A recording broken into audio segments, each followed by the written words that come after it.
조합제 TV 시청자 여러분 안녕하십니까. 2020년 8월 3일 밤 11시입니다. 유경수 불멸의 사랑 시리즈 세 번째 이야기를 하겠습니다. 박정희의 생애에서 또는 아마도 유경수의 생애에서 가장 멋진 순간이 있었다면은 저는 1950년 10월의 박정희, 유경수라고 생각을 합니다. 1950년 10월은 비단 두 사람뿐만 아니라 한국인들에게 들뜨는, 신나는, 그리고 흥분되는 날들이었습니다. 1950년 9월 15일 인천 상륙작전, 9월 28일 서울 수복, 10월 1일 38선, 3사단이 38선을 돌파해서 파죽지세로 북진을 하게 됩니다. 10월 18일 1사단과 7사단이 평양에 들어갑니다. 그리고 중공군의 개입 가능성이 거론되었지만은 10월 15일 태평양의 웨이크섬에서 트루만 대통령을 만난 메가더 장군은 중공군이 만주에 집결을 하고는 있지만은 개입하지는 못할 것이다. 개입하면은 우리의 공군력으로 섬멸을 한다. 이미 끝났다. 미군은 크리스마스 이전에 고향으로 돌아갈 것이다.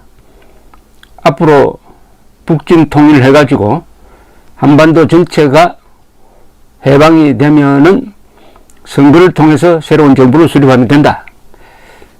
더 이상 한반도에 미군을 둘 필요도 없다. 이렇게 이야기를 합니다. 이제 뭐 전쟁 다 이긴 것처럼. 그러니까 트루만 대통령도 기분이 좋아서 돌아갑니다. 이런 10월이었습니다. 이 10월 박정희와 유경수는 데이트를 하고 있었습니다. 박정희로서는 정말 오랜만에 마음의 안정을 찾은 시기이기도 했습니다. 1950년에 일어난 일을 한번 보겠습니다.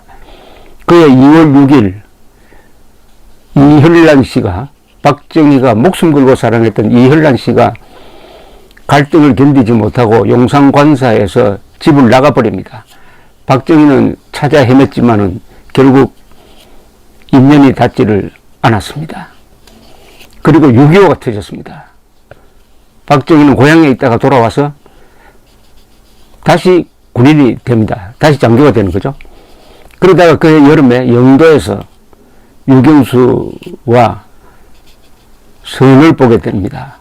그리고 유경수의 아버지 육종관 씨의 반대를 무릅쓰고 몰래 9월 말쯤 대구에서 약혼식을 올립니다. 그리고 박정희 중령이 소속된 육군본부는 곧 서울로 돌아옵니다. 그때 전투정보과장이었습니다. 전투정보과장으로서 서울에서 이제 수복된 서울에서 근무하게 되었습니다. 유경수 집안도 다시 고향인 옥천, 충북 옥천으로 돌아옵니다. 이제 모든 국민들이 통일은 눈앞에 닿았다. 그리고 승전하는, 이기는 소식만 신문에 납니다. 그때 전투정보과장 박정희 중령 밑에서 근무했던 서정순, 이분은 이런 증언을 남겼습니다. 그때는 정말 신나는 계절이었습니다. 인민군 포로들을 붙들어가지고 신문하여 정보를 수집해가지고 파죽지세로 북진하는 국군 부대에 그 정보를 주면은 이미 전선은 저만큼 북상하여 구문이 되는 실정이었습니다. 중공군에 대한 정보는 주로 미군 정보에 의존했습니다. 만주의 중공군의 대병력이 집결하고 있다는 정보였습니다만 미군은 그들이 개입을 하지 않을 것이라고 낙관하고 있었습니다. 하여튼 신나는 계절이었습니다. 자, 이제 서울에서 그 신나는 1950년 10월 서울에서 아주 편안한 마음으로 박정희 중령과 25살의 처녀 유경수와의 데이트가 이루어집니다. 박정희로서는 참 마음이 편했을 겁니다. 그리고 첫 부인 김호남 씨와의 이혼 수속도 친척 박재석 씨의 도움으로 진행되고 있었습니다. 이제 별로 걱정이 없어요. 그리고 정말 의지할 만한 여자를 처음 만났습니다. 물론 김호남 씨도 아주 후덕한 분이고, 특히 이현란 씨에 대해서는 박정희가 거의 짝사랑이라고 할 정도로 매달렸지만은 뭔가 지적 수준에서 그래도 대화가 되고 할 만한 사람으로는 유경수 처녀가 제격이었습니다. 더구나 유경수 처녀도 중학교 과정에 선생을 한 적이 있었어요. 여러 가지로 출신 배경은 완전히 달랐지만은 뭔가 대화가 가능한, 그리고 품격 있는, 박정희는 또 절도 있고 군인 생활이 몸에 배였고, 또 당시는 전쟁 중이니까 어느 나라든 전쟁 중일 때는 군인이 최고입니다. 또 엘리트 군인이었습니다. 그래서 두 사람이 데이트를 하는데, 그 데이트를 지켜본 친척들, 주로 유경수 집안의 친척들의 증언이 남아 있습니다. 그렇게 근사할 수가 없었고, 그렇게 꽉 차 보일 수가 없었다는 증언을 남기고 있습니다. 1950년 10월을 상징하는 노래 하나가 있습니다. 그게 바로 전우여 잘 자라라는 아주 명작이죠. 이것은 국민가요, 뭐 팝송이냐 뽕짝이냐 이걸 따지기 전에 우리 역사 속에서 살아있는, 지금도 애국 집회를 하면은 전우여 잘 자라를 부르는데 아무리 불러도 실적 안 나는 노래가 이 노래입니다. 이 노래는 누가 작곡했느냐 하면은 우리나라에서 유행가를 히트하는 유행가를 가장 많이 작곡한 박시춘 씨가 작곡하고, 작사는 유호 작사. 이 두 분이 어떻게 전우여 잘 자라를 만들게 되었느냐 하면은 9.28 수복 뒤에 유호 씨는 경향신문에 근무를 하고 있었는데, 회사에 나갔더니 아직은 신문을 만들 입장이 못 되니까 좀 쉬어라고 했습니다. 그러다 갈 데도 없으니까 계속 신문사로 나왔답니다. 그러다가 어느 날 거리에서 작곡가 박시춘 씨를 만나게 되었습니다. 박시춘 씨는 밀양 사람이죠. 밀집으로 만든 번거지로 쓰고 있는데 완전히 거지꼴이었다고 합니다. 피난길에서 돌아온 박시춘 유호는 만나자 그날 명동에서 술을 한잔 하면서 회포를 풀다가 필동에 있는 박 씨의 집으로 옮겨가지고 밤새도록 술을 마시면서 바로 적석에서 유호가 노랫말을 만들고 박시춘 씨가 기타를 쳐가면서 작곡한 것이 전우여 잘 자랍니다. 아름답기도 하고 애잔하기도 한 그런 노래죠. 뭐 여러분들 다 잘 아실 테니까 노래는 안 부르겠습니다만은 가사를 제가 한번 읽어보겠습니다. 1950년 10월을 생각하시면서 한번 들어보십시오. 전우의 시체를 넘고 넘어 앞으로 낙동강아 잘 이끌어 우리는 전진한다. 원한이야 피에 맺힌 적군을 무찌르고서 꽃잎처럼 떨어져 간 전우여 잘 자라. 우거진 수풀을 헤치면서 앞으로 주풍령아 잘 이끌어 우리는 돌진한다. 달빛 어린 고개에서 마지막 나누어 먹던 화랑담배 연기 속에 사라진 전우야. 이 노래 전체에서 가장 유명한 대목이 이 대목이죠. 달빛 어린 고개에서 마지막 나누어 먹던 화랑담배 연기 속에 사라진 전우야. 나중에 이게 금지곡이 됩니다. 군인들이 이 노래를 금지시켜버렸어요. 왜냐? 이 대목 때문입니다. 달빛 어린 고개에서 마지막 나누어 먹던 화랑담배 연기 속에 사라진 전우야. 너무나 패배주의적이다 이거죠. 2절은 고개를 넘어서 물을 건너 앞으로 한강수야 잘 있더냐 우리는 돌아왔다. 들국화도 송이송이 피어나 반기어주는 노들강변 언덕 위에 잠들은 전우야. 터지는 포탄을 무릅쓰고 앞으로 우리들이 가는 곳에 38선 무너진다. 흙이 묻은 철갑모를 손으로 어루만지니 떠오른다 내 얼굴이 꽃같이 별같이. 이 노래가 다시 유명해진 계기는 2003년 3월 1일 시청 앞 광장에서 있었던 반김반핵 국민대회라는 우파 운동사의 획기적인 대중집회가 있었습니다. 그때 조국 창가와 전우야 잘 자라를 행사를 기획하는 사람들이 끼워 넣어가지고 불러보니까 너무나 신이 나고 옛날 생각도 나고 해서 이게 다시 애국진흥의 주제가가 되었습니다. 자, 박정희 이제 육군본부가 서울로 올라왔고, 그 다음에 유경수는 옥천에 있는데 데이트를 하려면 이제 유경수 씨가 서울로 올라와야 됩니다. 유경수의 언니, 제일 큰 언니죠. 그 남편이 고위공직자였는데 납북이 되었습니다.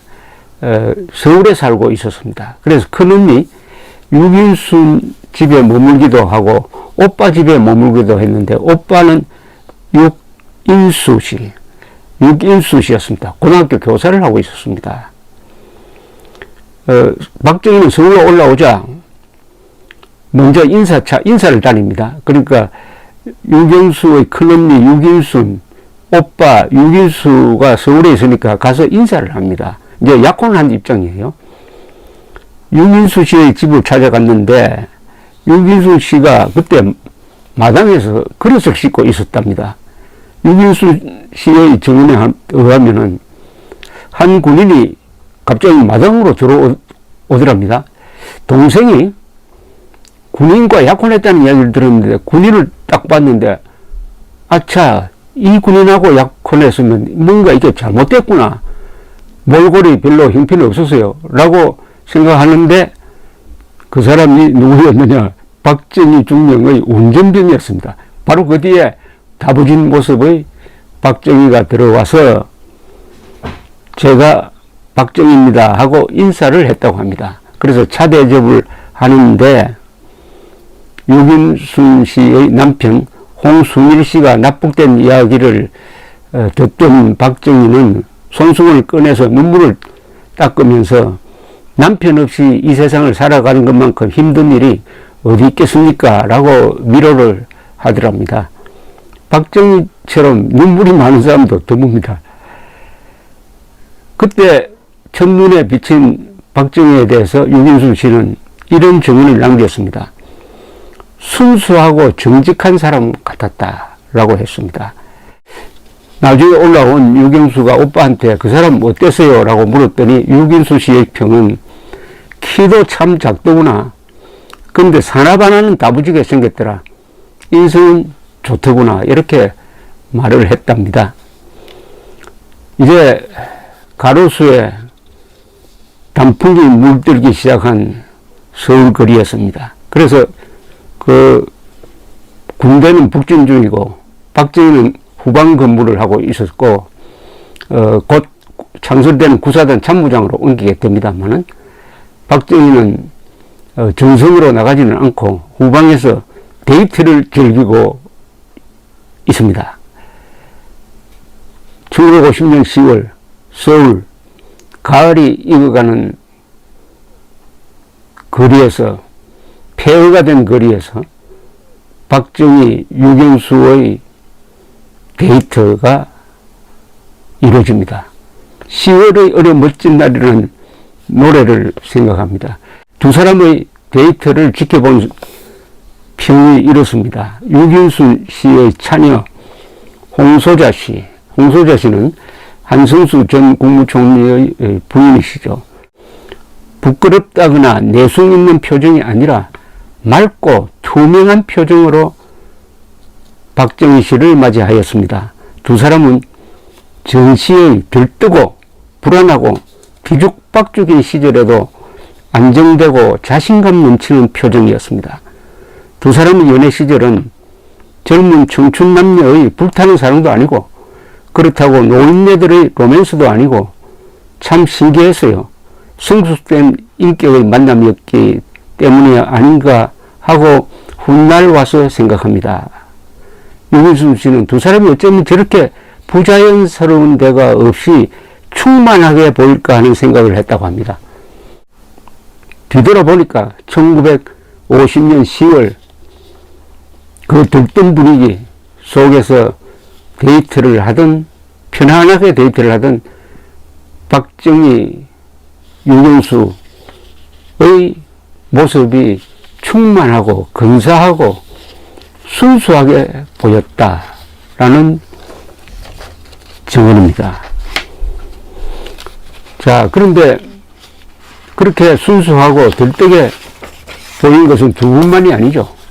아까 말씀드렸던 대로 우리 대한민국이 바로 그런 순간이었습니다. 1950년 10월 이런 날들을 우리가 흔히 머물고 싶었던 순간들 뭐 이렇게 표현하기도 합니다. 그야말로 머물고 싶었던 순간이죠. 1950년 10월. 그러나 1950년 10월은 배신을 당합니다. 누구에 의해서? 중공군에 의해서. 중공군은 1950년 10월 19일 압록강을 넘습니다. 수십만 명이 들어와서 북한의 낭림산맥 부근의 산악지대에 매복을 합니다. 10월 25일 북진하던 한국군을 노려가지고 공격을 합니다. 한국군 3개사단이 아주 괴멸적 타격을 받습니다. 그리고는 다시 뒤로 물러갑니다. 갑자기 나타났다가 갑자기 때리고 갑자기 사라져버립니다. 중공군의 개입은 확실한데 어느 정도 규모냐 하는 데 대해서 메가드 유엔군 사령관이 중대한 오판을 합니다. 메가드 사령관은 3만 명 정도밖에 들어오지 않았다. 이 정도는 무시해도 된다. 한 달 뒤에 본격적인 공격을 해가지고 한국전을 끝장내버리겠다. 라고 상부에 보고를 합니다. 실제로 몇 명이 들어왔느냐? 30만 명이 들어왔어요. 30만 명이 들어온 것을 메가드 사령관은 3만 명밖에 들어오지 않았다고 오판을 합니다. 10월 하순에 그렇게 공격을 당해가지고 한국군이 큰 타격을 입었으면은 정상적으로는 평양 원산선, 한반도에서 허리가 가장 좁은 평양 원산선의 방어선을 쳤어야 했습니다. 방어선을 치고 겨울을 거기서 방어전을 하면서 버텼다면은 북한은 아마 북한 노동당정권은 존재하지 않았을 것입니다. 그러나 메가드는 인천 상륙작전의 성공으로 완전히 신적인 존재가 되어 있었습니다. 트루만 대통령조차도 그리고 마샬 국방장관조차도 메가드의 야망을 꺾을 수가 없었습니다. 크리스마스 공세를 준비를 합니다. 그러나 11월부터 여러 가지 흉흉한 정보가 들어오기 시작합니다. 이때부터 그 멋진 10월은 끝나고 이제 대한민국은 다시 한번 죽느냐 사느냐의 기로에 서게 되는 것입니다. 이 무렵 박정희는 그렇게 애타게 추진하던 첫째 부인 김호남 씨와의 이혼 수속이 끝납니다. 김호남 씨의 아버지가 결국 딸을 대신해 가지고 도장을 찍습니다. 이혼 서류에 도장을 찍습니다. 이렇게 해서 박정희는 홀가분한 마음으로 잡아놓은 결혼날을 기다리게 되었습니다. 그 전에 박정희의 신상에 변화가 옵니다. 구사단을 창설하는데 구사단 참모장이 됩니다. 구사단은 대전에서 만들어집니다. 그리고 초대 사단장은 여러 가지로 인연이 많은 장도영 장군이었어요. 박정희를 또 데리고 갑니다. 참모장으로 데려갑니다. 그러다가 장도영 씨는 또 다른 데 가고 해서 사단장은 여러 번 바뀌지만은 참모장이 그 부대의 주인인 것처럼 오래 버티는 바람에 이 구사단은 처음 만들어질 때부터 박정희의 작품이라고 볼 수가 있습니다. 박정희가 이제 장인이 될 육종관 씨에게 정식으로 인사하러 갑니다. 대전에서 옥천으로 와가지고 장인 육종관 씨를 찾아가서 인사를 드립니다. 이 장면이 아주 흥미롭습니다. 고집쟁이 장인과 사위의 대결 구도가 여기서 형성이 되는 겁니다. 그때 물론 유경수도 집에서, 옥천 집에서 박정희를 기다리고 있었고, 그 집안에 친척들도 두 사람이 어떻게 만났냐, 두 사람은 그 사위와 장인이 어떻게 만났냐 해가지고 옆방에서 귀를 대고 이렇게 훔쳐보기도 하고 해서 두 사람의 만나는 장면이 기억에 남아 있습니다. 근데 박정희는 좀 이날 이상한 행동을 했다고 합니다. 박정희는 원래 아주 예의가 바른 사람입니다. 그분은 아래 위를 구별하지 않는 사람 차별을 하지 않는 사람입니다. 아래 사람에게도 항상 존칭을 쓰고, 청와대에 있을 때도 보일러공 청소하는 사람에게도 항상 존칭을 썼습니다. 부하에게도 존칭을 썼습니다. 또 부하라고 해서 욕을 하지 않는 사람이었어요. 그런데 그날 장인 육종관 씨를 대하는 태도는 좀 무례할 정도였다고 합니다. 방에 들어가서 절을 하고는 무릎을 세워서 앉아가지고 지포 라이터를 꺼내가지고 이렇게 찰칵찰칵 이렇게 손놀림을 하면서 육종관 씨를 약간 무시하는 듯한 태도를 보였다고 합니다. 여러 사람들이 이야기합니다. 왜 박정희가 저런 식으로 행동했을까? 박정희는 한편 이런 분이기도 합니다. 반골 정신이 강합니다. 박정희는 대통령이 안 되었으면은 불평불만자로 인생을 끝냈을 가능성도 있습니다. 반골입니다. 이분은 힘센 사람, 부자에게는 본성적으로 반감을 가지고 있는 사람이니까 육종관 씨가 결혼을 반대한다는 이야기도 들었지. 그리고 부자라고 너무 오만하게 보이지 하니까 거기서 그냥 반골 정신이 그런 식으로 표현된 것이 아니냐 하는 게 저의 해석입니다. 어쨌든 육종관 씨는 군인이라고 하면 못마땅한 사람인데 이날 박정희를 보고 한 번 더 이 결혼은 안 되겠다고 마음을 굳혔던 것 같아요. 그래서 박정희가 떠난 다음에는 태도가 그게 뭐야? 라이터를 찰칵거리지를 않나? 담배를 피우면서 꽁초까지 다 피우지 않고, 그러니까 담배를 다 안 피우고 중간에서 껐다는 겁니다. 담배를 한번 피웠으면 끝까지 다 피워야 되는데 이런 것 가지고 터집을 잡아가지고 어쨌든 결혼은 안 된다는 의사표시를 확실하게 이경영 씨 부인한테 그리고 딸에게 했다는 겁니다. 이때부터 아마 유경수 처녀 유경수의 속이 이제 타고 들어가게 생겼습니다. 그런데 이제 결혼 날이 다가오게 됩니다. 본처 이경영 여사가 남편에게 계속 이야기를 합니다. 영수가 좋다고 하는데 우리 허락합시다. 이렇게 해도 안 된다는 거예요.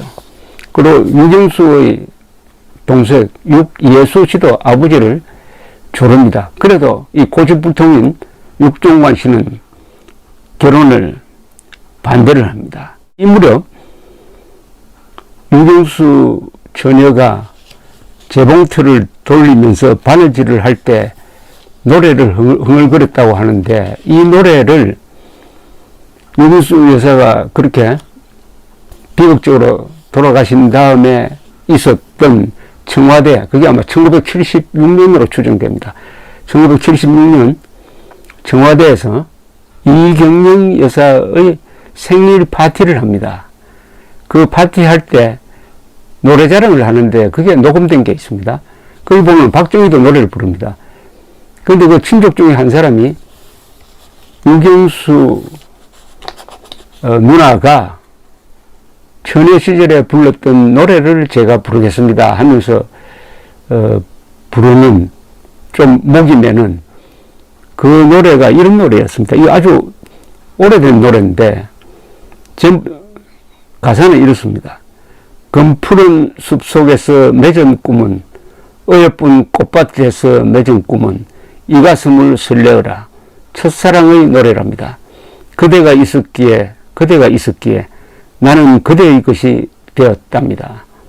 그대는 나의 것이 되었답니다. 대구에 잡아놓은 결혼식 날은 다가오고 유경수는 그리고 이경영 여사는 어떻게 하든지 이 고집쟁이 아버지를 설득해야 될 텐데 하고 초조한 사이에 이 시국은 다시 1950년 11월 하순 대한민국이 다시 한번 생과 사의 기로에 서는 그 순간으로 다가가고 있었습니다. 11월 하순 11월 24일 25일 메가드 사령관은 총진격 명령을 내립니다. 크리스마스 작전이라고 불렸습니다. 이 작전으로 완전히 북한군을 섬멸하고 한반도를 통일한다. 그리고 크리스마스 전에 미군은 고향으로 간다 해서 총공격 명령을 내렸습니다. 그때 북한의 산악지역에 매복하고 있던 평덕회가 지휘하는 30만의 중공군이 반격으로 나옵니다. 30만 명이었습니다. 갑자기 쏟아져 나오면서 야간 공격을 합니다. 한국군과 미군은 포위되고 우회 공격을 당하고 해서 괴멸적 타격을 받습니다. 그리고 총퇴각이 시작됩니다. 메가드는 38선까지 태용령을 내려버립니다. 미국이 아주 공황 상태에 빠졌습니다. 2차 세계대전 때도 선포하지 않았던 국가 비상사태를 truman 대통령이 선언합니다. 피난민들이 남쪽으로 쏟아져 내려오기 시작했습니다. 평양도 철수하게 됩니다. 미군은 미국 역사상 가장 오랜 그리고 가장 긴 퇴각에 들어가게 됩니다. 그리고 흥남에서는 미 해병대가 중공군에 포위됩니다. 이런 상황 속에서 박정희의 결혼 날짜가 다가오고 있었습니다. 그 이야기는 다음에 해드리겠습니다. 감사합니다.